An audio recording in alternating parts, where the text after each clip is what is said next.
listening. So today we're diving into something pretty unique. It's excerpts from a YouTube video transcript. The title is #Wadpodguys is really all about unpacking spiritual insights, practical wisdom, things shared by a revered spiritual teacher. And it tackles stuff we all deal with. Personal struggles, self-improvement, devotion, life's purpose, those big questions. Yeah, and we're going to explore how these, ancient-seeming teachings actually offer some really relevant guidance for modern life. Surprisingly relevant, often. Totally. So, okay, let's unpack this. We've got some fascinating material here about personal transformation and the spiritual journey. Indeed. It's a very rich dialogue. What's great is it's directly addressing questions from listeners, which makes it feel incredibly personal. Yeah, like you're right there. Like listening to a sage advice session almost. Yeah. But from someone who clearly gets the modern struggle. I think that's why these teachings often hit home, even now. I completely agree. And what's more universal than wanting to change, right? Let's just dive right into that. How do these teachings look at that very, very human struggle? Well, it starts by acknowledging how we usually try. Right, like external pressure, maybe rules we set for ourselves, even being really hard on ourselves, self-criticism. Exactly. But the source material offers this core idea, and it's powerful. Mm-hmm. When we truly want to improve ourselves, no one can stop us. Okay, truly want to. That sounds like the key part. It is. What's fascinating here is the distinction the teacher makes. It's between, acknowledging something on the surface and having a deep inward conviction. Yep. So you might say externally, yeah, this is adulterous, sinful, wrong. You admit it. You admit it. But internally, there might still be this little belief, this subtle hook, thinking there's some pleasure in it. That internal conflict. That's precisely it. And that's what stops lasting change. It's the gap between just saying it's wrong and truly feeling it, believing it in your heart. So it sounds like, no amount of external punishment really gets to the root of it then? That's what the source argues. Because the examples are pretty stark, like fasting for 3 days. Only to go right back to the old habits on day 4. Or even, police beatings not leading to real reform. The person just gets used to the pain, but the behavior doesn't actually change. Exactly. The teacher emphasizes that the real fix, the real correction, it isn't external discipline. It's this thing called self-reproach, Glonny. Glonny, okay. And it's not just feeling guilty for a second. It's described as a profound internal churning, like a fire of repentance that burns inside. A fire. Yeah, consuming the very root of whatever that undesirable habit or tendency is. That internal heat, that genuine regret, that's what actually transforms. Okay, so the core insight here, it's not about being forced from outside. It has to ignite from within, through genuine self-reproach. An internal fire, not just following rules. Precisely. It means real transformation comes from a sincere vow when you take deep inside yourself. Okay. And this vow, it's supported by spiritual strength. Bhagwan Ki Bal, the source calls it, strength you get from connecting to the divine. So it's not just willpower alone. Not just grit, no. Yeah. It's consciously choosing to avoid, the corrupting influences, places, sites, food, company that leads you down the wrong path. And instead, focusing your energy on chanting God's name jap, that internal resolve, but fueled by that divine support. That's the path to real improvement, according to this teaching. That clarity about internal resolve, it sets things up perfectly for the next big idea, which is how these teachings see our physical bodies. And there's this really compelling analogy used. Ah, yes, the car analogy. It's incredibly clear, isn't it? Yeah, tell us about it. Okay, so the body is presented basically as a vehicle, a car for your life's journey. Makes sense. And just like you wouldn't expect your car to run without petrol or water or basic maintenance. Right. The body needs its fuel, appropriate food, proper water, proper rest, and even physical labor activity. But here's the absolute key insight. Okay. You are not the car. That distinction is crucial. The source says it point blank. The car is in our hands, not we in the hands of the car. Separating yourself, your identity, from the physical form that's fundamental for self-improvement. That car analogy is so clear, so simple, but I imagine, for most of us, actually living that way day to day. That's the challenge, right? How does the teacher suggest we even begin to practice that? Well, that's exactly it. Understanding the distinction is the beginning. The teacher says that's when improvement will begin. Just knowing it. Knowing it deeply, starting to live it. It's about living within limits, Seema, for the body's journey. Limits. Okay, like physical discipline. It's more than just physical restraint, though. That's part of it. It's understanding that your identification with the body, thinking I am this body, actually creates limitations. How so? Well, think about the car again. If you drove it wildly, thinking you were the car itself, you'd crash, right? You wouldn't respect its needs or limits. Got it. So recognizing those boundaries, realizing you're the driver, not the vehicle, that's essential for staying in control and making actual spiritual progress. That's a really profound point. Okay, let's dig into this a bit more. Because the source also talks about the mind and how subtly it can lead us off track even when we think we're doing okay. Yes, it explains that when your heart, your inner feeling, gets drawn towards dirty talks, Gandhi Baitons, as the source calls them, or any kind of negative impulse, the mind actually rejoices. It gets a kick out of it. And that feeling, that little thrill from something harmful, that's pointed out as a clear warning sign, a sign of impending downfall. Wow. Okay, so what's the fix? How do you stop that? The solution offered is strengthen your intellect, your Buddhi. Strengthen it so it can immediately say no. Just stop yourself from moving in that negative direction. And how do you strengthen the intellect? The immediate remedy given is start Bhagavad Smaran, remembrance of God, with speed. Turn your mind instantly towards the divine. Okay, so it's an active redirection. A very active, immediate redirection. And tied to this, the source also gives a pretty strong warning about intoxicants, like alcohol. Yeah, I saw that. It calls them mind corrupting.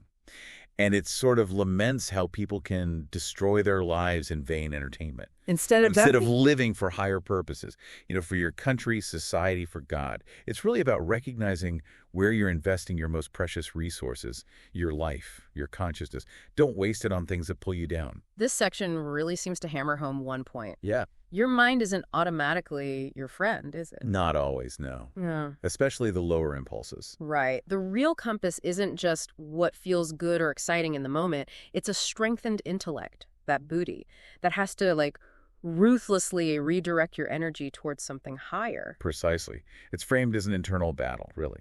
And strengthening the intellect, remembering the divine, those are the key weapons, the key strategies for keeping that internal compass pointed true north. We've talked a lot about internal effort, strengthening the intellect, self-reproach. But what about, the other side of the coin, that invisible hand maybe guiding us? Yeah, grace. Kripa. Exactly. A listener's question actually brings this up, asking about serving the specific deity, Vital Rukmini Ji. And it leads into this whole discussion on divine grace. Yes. And the teacher's response is quite expansive. Essentially, connecting to any name or form of God will bring about your well-being. So it doesn't matter which specific form. The message is clear. All forms of God are ours. But what's really profound here and central to the teaching is the idea that our achievements, they're not really our effort alone. For instance, the teacher talks about their own residence in Vrindavan, a holy place. They say it's also by the grace of Shriji, a revered name for the divine, often Radha, the ultimate divine feminine principle in this tradition, the supreme source of grace. Got it. And the analogy used is beautiful. We're like a blade of grass carried by the wind of grace. Wow, a blade of grass, completely powerless on its own, just moved by the wind. That really hits home the idea of radical dependence on grace. It totally underscores the point that there is no power in this body or in a bodily being. This is all running by Sriji's grace. It's stated very directly. So even spiritual practice. Even speaking the name Radha or coming to the divine abode, the source says it's impossible without grace. It's all seen as a manifestation of grace. This really shifts the focus, doesn't it? From look what I did to look what was given. Even our spiritual inclinations are seen as a gift. That raises a huge question for me, and probably for you listening. How often do we just overlook the blessings we already have? We're always striving, seeking more, right? When maybe the secret is actually in using, appreciating, savoring what's already been given. That is the exact point the teacher makes. There's this brilliant analogy used. Yeah. Imagine a father gives you 100 rupees. If you don't honor it, if you don't use it well, maybe just waste it. Will he, knowing everything, give you 1,000 rupees? Probably not. Makes sense. Similarly, the teaching is we should honor the name, the mantra, the worship we've already received. Value it. Utilize it. Don't just keep chasing the next thing. Yeah. The implication is if you properly use the 100 you were given, the 1,000 might just appear. You won't even need to ask. It will be given because you showed you could handle the first gift. That's a fantastic metaphor. Appreciate and use what's right in front of you.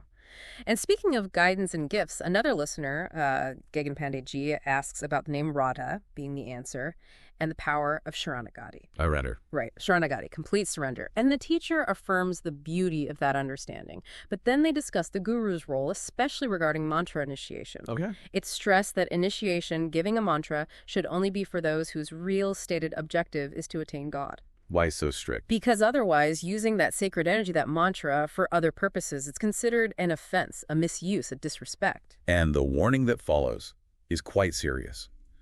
If someone takes refuge at the guru's feet, accepts their guidance, but then acts arbitrarily, does their own thing anyway, then where will one find shelter? That's the question posed. The analogy used is incredibly vivid.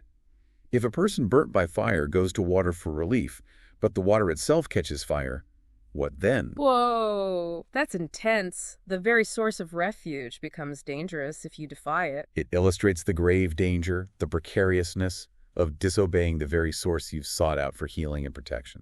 So choosing a guru, taking that step of surrender, it's clearly not something to be done lightly. It's a massive commitment. Absolutely. The source stresses one should make a guru with great thought. It's a considered, deep decision. But is it all just about obedience then? Does the guru just give impossible commands? No. The teaching also reassures. A true guru, or God, will never give an impossible command. It's compared to a father and child. Okay. A father only asks his child to do what they're capable of, right? And if the task is a bit too big, what does the father do? Helps them out. Exactly. He helps. So the guru provides support, guidance, understanding. It's about trust, commitment, but knowing that the guide is always, always looking out for your highest good, your ultimate capacity. Okay, let's break this down. This whole guru-disciple thing, it isn't just finding a teacher you like. It's about committing, really committing to the path they lay out, but also trusting they're guiding you with ultimate care and understanding of your limits. That's a good summary. It's a relationship built on deep trust and shared purpose. Now, shifting gears slightly, but related to trust and shelter. Another listener, Himankji, asks about the spiritual teacher's own health, which leads to a really, really profound discussion about dealing with suffering and even death. Yes, the teacher's perspective on their own physical ailments, things like kidney issues are mentioned. It's truly insightful. They explain that these physical problems are not a symptom of distress. Not distressing, even with health problems. Not distressing, because of Sriji's shelter, because of that constant connection to divine grace. So even if there's physical pain, the teaching is there's no suffering on a deeper spiritual level. That implies a profound inner peace, doesn't it? Something that can exist alongside physical discomfort. Exactly. A state where the soul, the inner self, remains untouched by the body's condition. And what about the biggest fear for most people? Death itself. Crucially, the source states there is no fear of passing away. No fear. No fear. Because the understanding, the knowing, is that one is simply going home to Sriji. Going home. It's not just a comforting belief. It's presented as a realized state where the ultimate destination is known, embraced. And that transforms the terrifying unknown into, well, a comforting return to your source. Is there an analogy for that too? Yes, a powerful one. Yeah. Compare a car breaking down. If it breaks down right at the destination, maybe you've just arrived at your family's house, had your chat. Yeah. It's inconvenient, sure, but you're there. Now compare that to breaking down on some dark, unknown road, miles from anywhere. Totally different feeling, right? Completely different. Scary. The destination makes all the difference. If you know where you're going and it's home, then the end of the journey isn't frightening.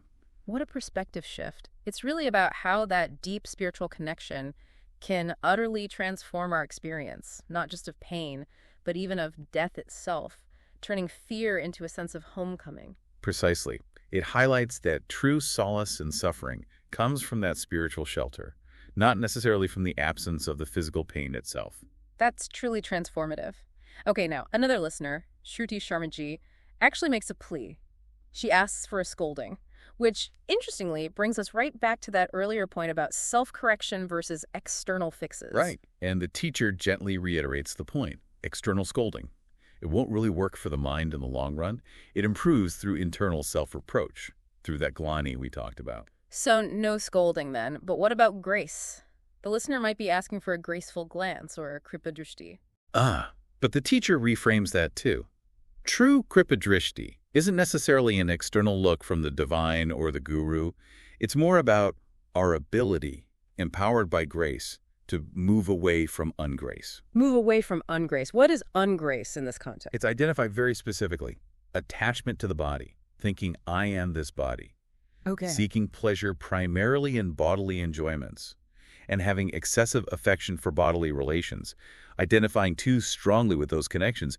These are the knots. This is the ungrace we need to move away from. So the bondage we feel, it's not usually imposed from outside. It's something we're creating ourselves. We're like our own jailers. That's exactly the implication. Clinging to the very things that cause us suffering, even when the key to unlock the cage is right there. Wow. Are there analogies for this self-imposed stuff? Oh yes, powerful ones in the source material. One is, we forgot to untie the boat from the peg of ignorance. We're trying to row, but we're still tied up. And the peg is? That peg is body attachment, ego, identifying with the limited self. Okay, that's clear.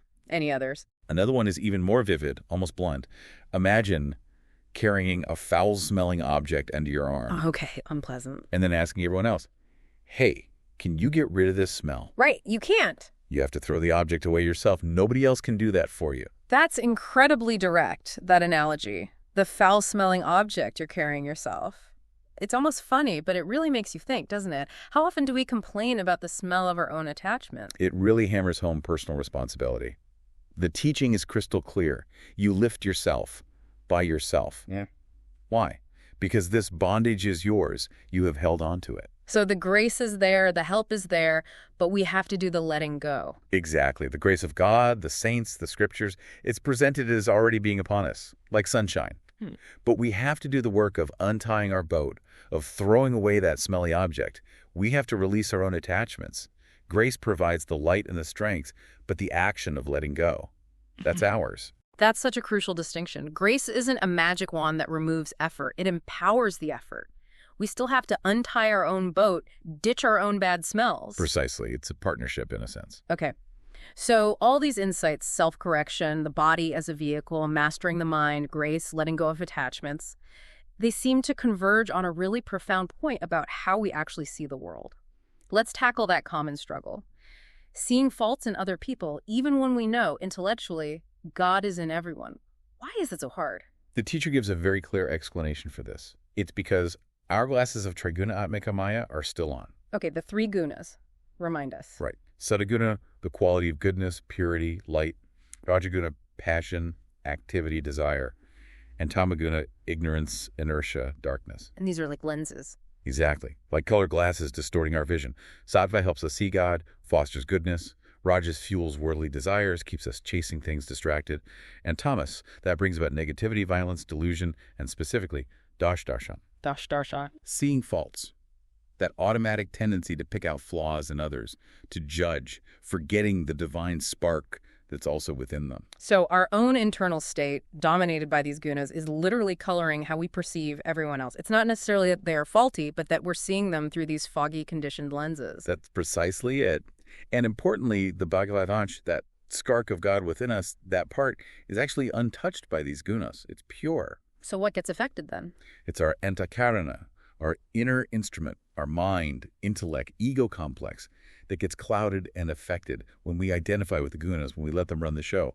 Okay, so how do we take off these glasses? What's the solution? The solution offered is powerful and consistent with the other teachings. Constant remembrance of God, Bhagavad Smaran. That practice helps one become gunatit, transcend the influence of the gunas. And how does remembrance help with vision? There's a beautiful analogy used. Ram Nam, the name of God, is like a jewel lamp. A jewel lamp. If you place it on the tongue, it will illuminate inside and outside. The idea is, by placing the name like chanting Radha Radha, consciously between yourself, your awareness, and your inner thoughts, feelings, you bring light. You illuminate the inner space. And what happens when that internal space is illuminated? The result, the source says, is that your heart's vision opens up. Your perception shifts completely, and you will experience only God, no one else. Fault-finding just dissolves in that light. Wow, only God. That's a total transformation of perception. Is there like a practical tip for when we inevitably do see a fault in someone? Yes, very practical advice is given. Wherever you see a fault, bow down to God within them or universally, and say that because of your Maya, your illusion-creating power, we are not able to recognize you. So you acknowledge the fault is in your perception due to Maya, not inherently in the other person. Exactly. It turns a moment of judgment into a moment of humility and remembrance. It brings you back to acknowledging the divine presence hidden by your own clouded vision. That is a truly profound way to reframe how we interact with everyone and even ourselves, moving from judgment to humility, recognizing our own limitations, and constantly returning to that deeper spiritual understanding. Absolutely. It ties everything together, the need for internal change, grace, and shifting our fundamental perception. Wow, what a deep dive this has been. Seriously, we've unpacked some incredible insights from these teachings. Definitely a lot to think about. Yeah, I mean, starting with understanding that real self-improvement, it's got to come from that internal conviction, that self-reproach, Glonny, not just external rules or punishment. Right. And seeing the body as just a vehicle, not who we truly are. The car analogy. And mastering the mind, strengthening that intellect, the Buddhi, and using divine remembrance, Bhagwat-sammoran, to steer away from negativity and towards higher purpose, setting that internal compass. Then there was the whole profound concept of grace, Kripa, realizing our achievements aren't solely ours, and the importance of honoring what we've already received, not just chasing more. Absolutely. And the sacred bond with a true guru, the power of surrender, Sharanagati, but also our own responsibility within that commitment. Can't forget finding solace in suffering, facing even death without fear because of that spiritual shelter, that feeling going home. And finally, untying our own knots, shedding those attachments, that body consciousness, the Deha Abhiman, recognizing we hold the key or the smelly object. Yes. And ultimately, transforming our vision to see the divine in everyone by cleaning our own inner glasses, transcending the gunas through remembrance. It's really clear, isn't it, how these, ancient-seeming spiritual teachings offer such practical, relevant wisdom for navigating our lives today. The challenges, the search for deeper purpose. The consistent thread seems to be that the power for real transformation, it lies within us, but it's activated, supported, and ultimately fulfilled through divine grace and our own sincere effort. It's that interplay. So for you, listening right now, here's a final thought to maybe mull over. What peg of ignorance might you need to untie from your own boat today? Or maybe what foul-smelling object of attachment are you finally ready to release so you can allow that profound grace which the teachings say is already flowing to truly transform your life? A powerful question to sit with. Definitely. We really encourage you to reflect on these concepts, see what resonates, and perhaps, if you feel drawn, explore the original source material itself. There's always more depth to uncover.